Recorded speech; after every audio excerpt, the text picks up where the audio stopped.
Qabrga kirganda Alloh subhanahu va taolo ikkita farishtani jo'natadi. Munkar va nakir.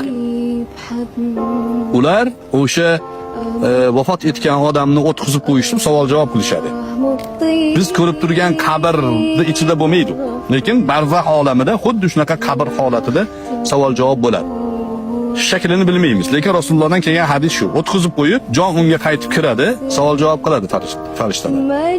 O'shanda man robbuk deydi. Robbing kim? Siz Robbim Alloh desangiz, birinchi imtihondan o'tdingiz. Va ma dinuk deydi. Dining nima deb so'raydi.